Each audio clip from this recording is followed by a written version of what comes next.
This is I Love Black People Radio on H.U.R Voices, Sirius XM Channel 141. I Love Black People is more than a radio show. I Love Black People is a call from our ancestors to protect us from racial profiling all across the world. Go to iloveblackpeople.com and become a member today.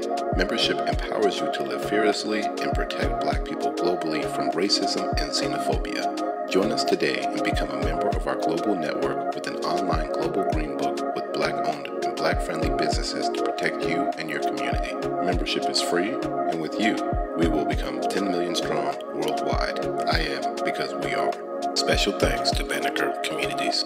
And welcome again to I Love Black People. We're so blessed today to have a guest.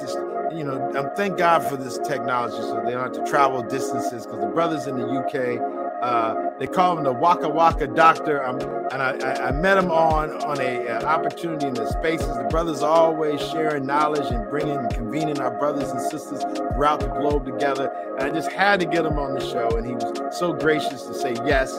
We're on a tight schedule, but we want to make sure we welcome our good brother. And please tell our audience something about yourself. I know I haven't done it justice, and I probably mispronounced some things. No, you didn't. Actually, you're spot on. WakaWaka doctor, that's it. And thank you very much for the invitation. We've had a lot of chats. I got stuck to you once you spoke on my Twitter space discussion. I was like, look, brother, you're doing amazing things, trying to help the Black people, the Black community gathered all around the world. And this is the thing I'm doing myself. So just a quick introduction. Everyone calls me WakaWaka doctor. If you go across social media and you type in WakaWaka doctor, you probably see me there on YouTube, on Twitter, on Instagram. I'm everywhere. And the reason why I bear this name is pretty simple. WakaWaka doctor is an informal language. It's an informal lingo that expresses someone who loves to travel, a nomad, a traveler, someone who's always on the move. The legs never stay quiet in one place, and doctor for obvious reasons. I'm a medical doctor, currently undergoing my training in neurology and psychiatry. And that's how I got through the combination of WakaWaka doctor. I am currently building a community of Black people all around the world to try and talk to them, teach them about the importance of travel and how it impacts on their values, their ethos and their belief system. Awesome. One of the things I heard, you're actually giving some real, instruction on how folks can leave, how to go off and go to universities abroad in different parts of the world. It wasn't just a Western direction. There was an Easterly direction. Your knowledge of so many places to the details of what it takes was just so impressive. And again, I know you don't need me to say that to you, but that was just impressive. Tell me more about that. Yeah, I mean, that's what I do. It takes a lot of research. I have been to at least 50 different countries, and I grew up in the distant parts of Nigeria. My mom, late, of course, now, blessed memory. My dad is a retired engineer, and living in Nigeria, growing up in Nigeria, I had a very distinct, set of skills and belief system that once I left Nigeria changed, having to immerse myself in different cultures, in different values, the way people do things across the world changed the way and my perspective of seeing the world at large. So I thought to myself, how can I help people who have lived in the same way I've lived to kind of see how things are done and, cause an improvement in our own system back home?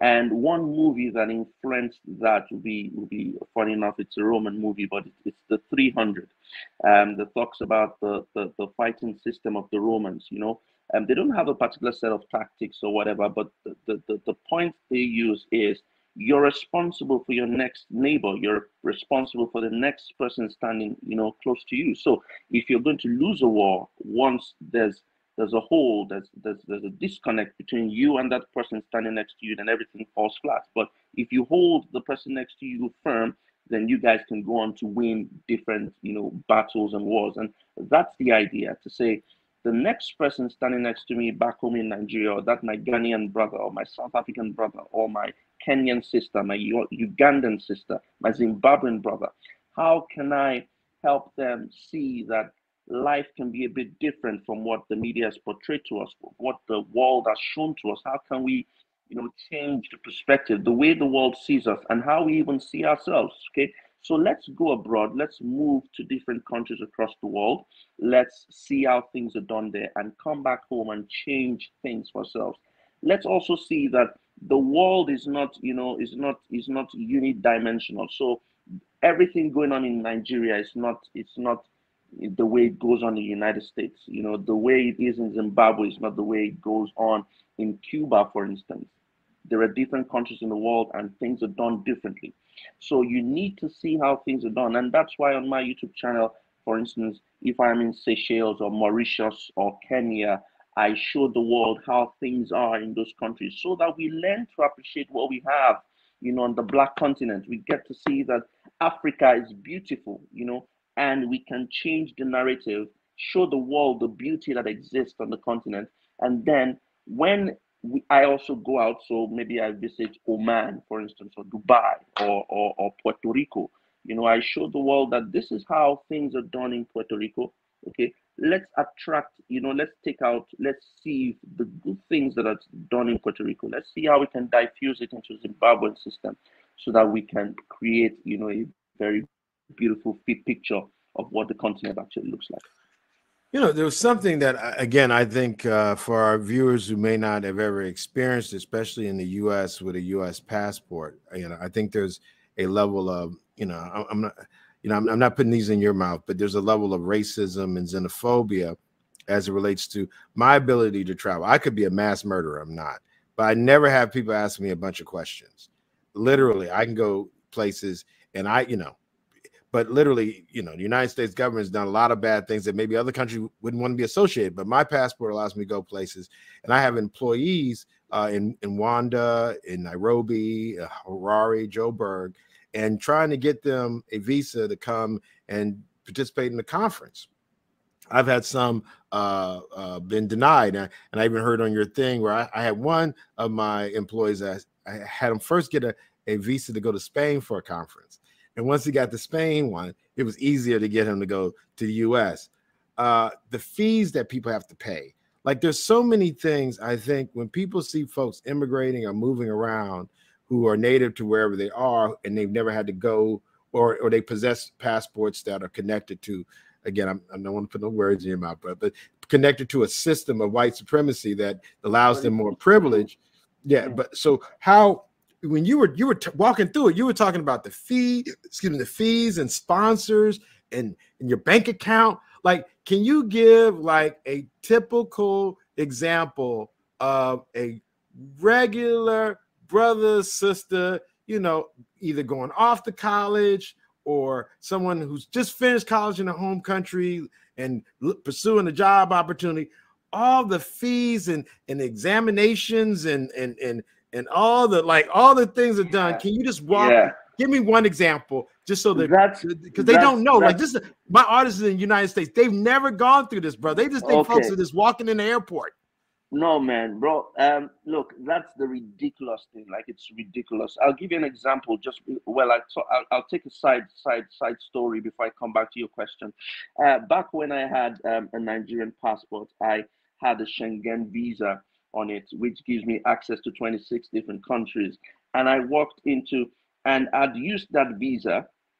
I've been to Luxembourg with it. I've been to Italy with it. I've been to Spain with it. And then I decided that I wanted to go to Greece. So I get to the airport in Athens, and the guy looks at me and looks at the visa and says, "This visa is fake." And I was the only black person at the airport. I was like, "What do you mean the visa is fake? I've used this visa to visit 4 different countries before yours. What do you think is fake?" Just because I had a Nigerian passport. It took 6 people to literally check the visa under fluorescent lights, under different machines, before they could give me access. I've been through the Italian border. I've been to the Spanish border. I've been to Luxembourg. You think you are better because you're just in Greece? And I don't know why the sudden stereotype to think that this is a black guy from Nigeria definitely has possibly a fake visa. So that's a stereotype we're trying to change. We're trying to make people see that we're not like this, and that's why I do what I do. But coming back to your question, say, so for instance, a black brother in Nigeria wants to go abroad. Say maybe he wants to go to Germany, for instance, okay, to study a master's degree program. Germany, as well, in their kind heart, have given a situation where you don't need to pay for fees. Okay, so it's free of charge, no problem. But here lies in the difficulty. So when you want to apply for a visa, you need to show proof of funds, that you have enough proof to be able to take care of yourself. Okay, and that's going to cost you about 12,000 euros. So you need to be able to show proof in your account that you've got 12,000 euros. And not only is it going to be in your account, you're going to transfer that money into a German account. You transfer that money into a German account, and it's locked in that account for a full year. Bro, you making this up. Don't be making up. Look. No. We had a good conversation the whole time. Now you want to go and invent scenarios. I'm not making it up, man. Come on, I'm not making this up. It's called a blocked account. You open an account in Germany, in a German bank, and transfer the 10 to 12,000 euros into that bank account, and it's locked up. While you're in Nigeria. Absolutely. While you're in Nigeria. And that account is locked up there. And every month you go in there to withdraw a restricted amount of money. You cannot take beyond a certain amount of money every month, your own money. You see, so these are some of the bottlenecks we face. These are some of the bottlenecks. Hold on. Let's unpack. I know you're on a tight schedule. Now, so I'm saying, if you want to take a holiday, and this is not moving for good. Okay. So let's give context to that, because I just can't. So I just want to go to Germany. I know they make beer. They have that Oktoberfest where they got the crazy clothes on and they're jumping around with the beer mugs. I want to go to that. I'm in Nigeria. Okay. So that would be different. The one. Okay, praise God. Praise God. Yeah. Hallelujah. Alhamdulillah. I was like, man, wait a minute, bro.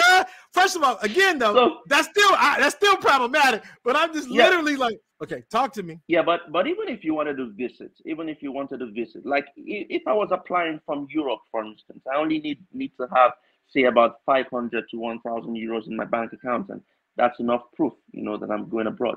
But if you were in Nigeria to apply, you're also going to be having at least 5,000 euros in your account. You need to have at least 5,000 euros. Hold on, brother. I've traveled to Germany. I told you I've been over 60 countries, right?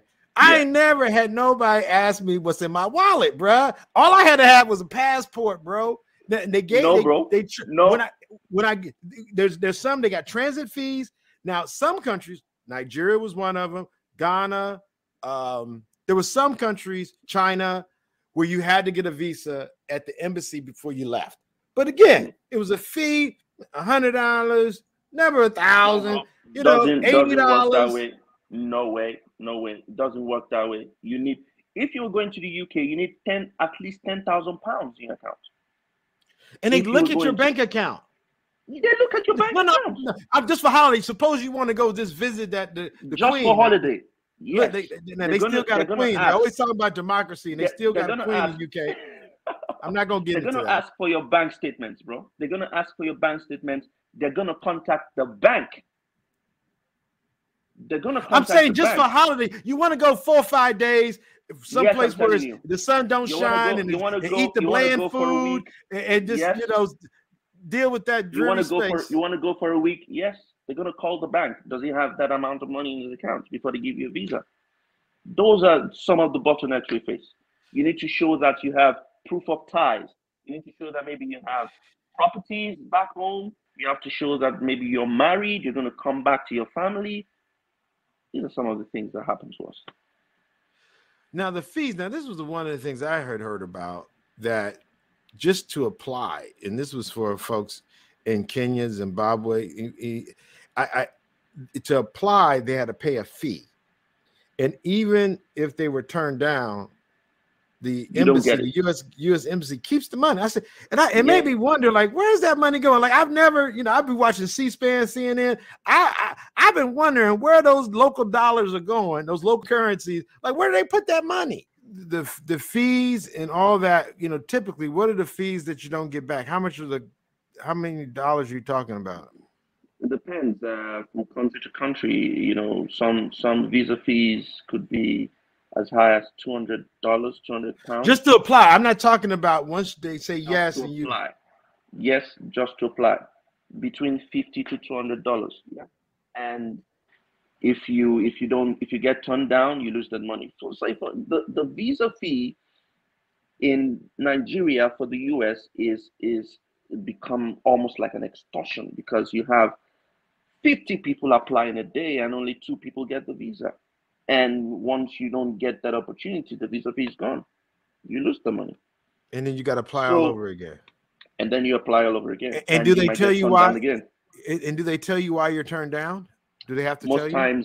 Most times they have to tell you, but most times they just give you a paper that says you cannot prove that you have ties to your local, your local community or your country. So they're not convinced enough that you're going to come back. So, wow. and that's why I use all my media, social media handles, Twitter, Instagram, YouTube, to try and, build up what we have going on the Black continent, Africa, for instance, because some countries in Africa are visa free for us. So you can actually go to these countries, try and see these countries, create a travel profile, and then when you apply to go to the US, it's easier, or when you apply to go to some country in Europe, it's easier that way.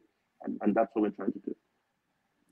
And I think we need more folks in the States, at least from the US. I can't talk about the UK, but I think if more brothers and sisters knew what our brothers and sisters were going through, they would speak up and speak out about those policies. Like, it doesn't make sense that they're charging folks and then those people come back and they lose their money. Like, it's already tough, and then you make it like, these are things that and this for this show, just to make more people aware of what's happening and how it impacts real human beings, and how there's a real disparity of how we're treated by these countries when we want to go. We don't have to go through that. So there should be some level of reciprocity. I'm trying to use some words I heard before, but there should be some level of if you don't do me that way, I don't do you that way. To kind of create a better, spirit of goodwill. But again, I think those are things that, the work you're doing is important. Like you said, we need to come up, we don't have to always go to these European places, and we should be able to go to other parts of Africa in a family of spaces. But we as African people should be able to go anywhere in the world. Like, people come to Africa and we welcome them. They can do all these things. But then how about places like the Middle East and Asia? What are some of the things that you've noticed in that? Yeah, well, the Middle East is a bit more friendly, when it comes to visa applications. Say, for instance, if you want to go to Dubai, it's much more easier because it's an online visa application. You often would get your visa between 3 to 5 days, so it's very easy to apply. I've been to different countries in Europe as well. I've been to different countries in Europe as well. In Asia as well. Taiwan, China, and they're beautiful places. Easy access. Get visa done smoothly. No expectation of ridiculous amounts of money in the bank account. And the hospitality is top notch. So I don't know why this cannot be replicated in other parts of Europe. It's baffling. So Thailand, a country, just tell me how that journey takes. Do you have to get a visa on arrival, or do you get it before you leave? You apply before you leave for a visa if you want to go to Thailand, and it's smooth. I got my visa in less than a week. I got my visa in less than a week. Got to the airport. There was no issues at all. I was allowed in and had a wonderful time there. It was a beautiful place. It's one of the smoothest, journeys I've had. Visa application up to, going to visit the country itself and returning was very smooth. China as well, the same. So these are places I would even love to go to again, you know. And look, the message is simple. We as black, you know, as Africans, we need to appreciate what we have on the continent. We need to appreciate what we have on the continent. We need to see, you know, Kenya, Zimbabwe, Zambia, Mauritius, Seychelles, Cape Verde, beautiful places, Zanzibar, you know, Ghana, the the whole of West Africa, beautiful places. So we need to appreciate what we have on the continent before we even go to other places. Let's build a profile, a travel profile. Let these people see that we've actually been to our own, you know, our own continent as well. We've gone to places, and then when we make applications, it makes things easier as well. And that's some of the job you and I are trying to do, to make the black people see what we have. You know, let's cherish what we have, and then we can change the perspective of people out there, how they perceive us, how they see us, you know, and that's it about it. When you said travel profile, what does that mean? That sounds like you were dropping some gems. And yeah, tell okay. what does that mean, and how does that impact us? So for us as blacks, we need to build a travel profile, a travel profile, and what that simply means is there has to be a set of countries you've visited before you go to maybe the US, the UK, or one of these, you know, Western countries. So you must have at least 3 to 5 stamps on your passport to show that you've it's called a travel history or a travel profile, to show that you visited and stayed in this country. So I always advise people visit 3 or 5 countries on the continent that are visa free anyway. Go to those countries so that you have travel experience, and then when you apply to the US or any of these other countries, it's much easier. Awesome stuff. Where can the folks reach you? I mean, you talked about a lot of the different platforms, but what's the best way to reach you? Do you have an email, website, Well, all those? yeah, it's easy to get me on email, wakawakadoctor@gmail.com, or info@wakawakadoctor.com. I have a website. It's www.wakawakadoctor.com, and on my website I share all these tips and beautiful pictures and helping people migrate from their African countries to the West or Eastern part of the world as well. www.wakawakadoctor.com. If you go on YouTube or you're on Instagram, you would see videos of me, Waka Waka Doctor as well. And I hold regular Twitter Spaces discussion, helping Black people all around the world to move to different countries across the world. Hey, praise God. Thank you, brother. And with that being said, I always leave it, I am because we are, and I definitely am because of you, brother. Thank you for your work. Thank you for your commitment. I'm definitely going to use that 300, bro. I'm going to say, as brother Waka Waka Doctor said, brother next year, the sister next year, we got to be strong. Bro. So thank you so much, good brother. Have a great day. Thank you so much, bro. Thank you very much. Cheers. I love Black people family. I just wanted to add a little extra to an episode regarding, Black History Month. I think something that we've not seen a lot of focus on, and we have so many sisters that are still breaking barriers and glass ceilings, dealing with racism, misogyny. And I just want to highlight a fellow Howard University alum, Kamala Harris, Vice President Kamala Harris. She's done so far in this political system that really has done consistently nothing to be helpful to us as a community. And for her to be one of the few Black women senators from California, one of the largest economies in the world, and now to be the vice president, I just wanted to make my own commentary that I think some of the critiques I've seen of the administration are fair, but it's not a co-presidency. Joe Biden is the president, and when we look at the policies, one of the big policies we have here is reparations. The executive that's in charge of these issues is Joe Biden. We need to hold him accountable like the rest of them, but know that Sister Kamala, again, in her role as vice president, doesn't have the final say so. And as we've seen in most administrations, you hear very little from the vice president.